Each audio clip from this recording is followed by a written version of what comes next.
भगवान श्री शनि का यह अष्टोत्तर शतनाम स्तोत्रम एक दिव्य स्तोत्र है, जिसमें भगवान शनि के 108 नामों का उच्चारण किया जाता है। इसका पठन और श्रवण सभी इच्छाओं को पूरा करने वाला है। इसके निरंतर अभ्यास से भगवान शनि प्रसन्न होते हैं और जातक को उसकी जन्म कुंडली में साढ़े सती और शनि का दुष्प्रभाव कभी व्याप्त नहीं होता।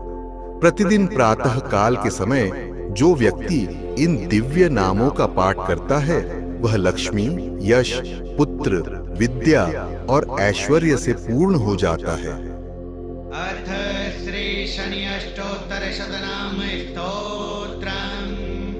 शनैश्चराय शान्ताय सर्वाभीष्ट प्रदायिने शरण्याय वरेण्याय सर्वेशाय नमो नमः।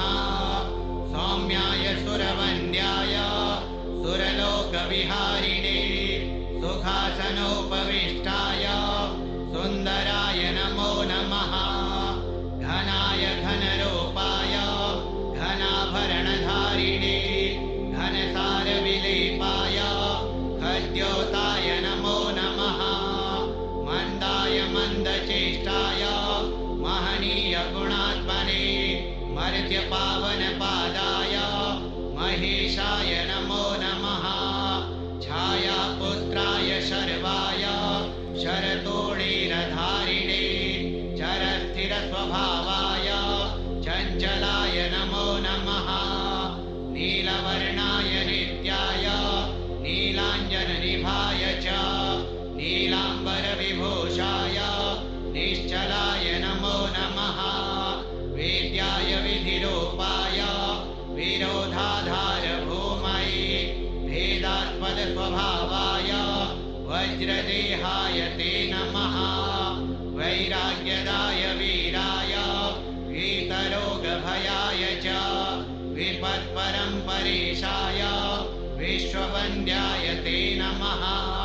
कृत्स्नवाहाय गूढाय कूर्माङ्गाय कुरूपिणे कुत्सिताय गुणाढ्याय गोचराय नमो नमः।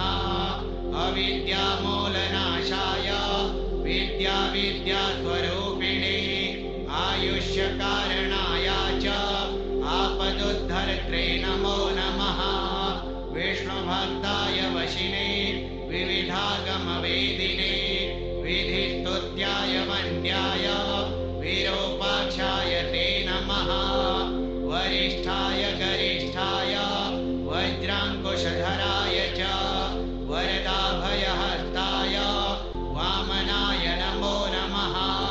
ज्येष्ठापत्नी समेताय श्रेष्ठाय मितभाषिणे कष्टौघनाशकर्याय पुष्टिदाय नमो नमः। स्तुत्याय स्तोत्रगम्याय भक्तिवश्याय भानवे भानुपुत्राय भव्याय पावनाय नमो नमः। धनुर्मण्डलसंस्थाय धनदाय धनुष्मते तनुप्रकाशदेहाय तामसाय नमो नमः। अशेषजनवन्द्याय विशेषफलदायिने वशीकृतजनेशाय पशूनां पतये नमः। खेचराय खगेशाय धननीलाम्बराय च काठिन्यमानसायार्य गणस्तुत्याय ते नमः।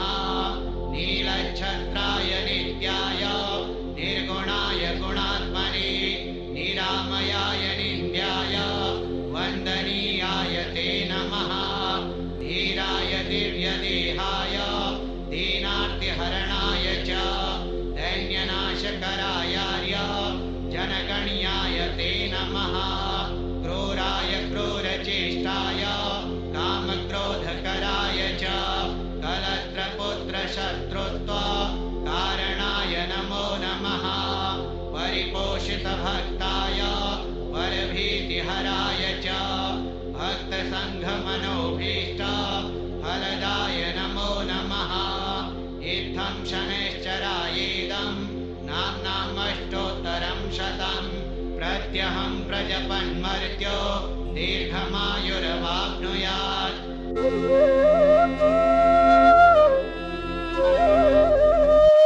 दुर्लभ मंत्रों और प्रयोगों को पाने के लिए सब्सक्राइब करें मंत्र साइंस चैनल को।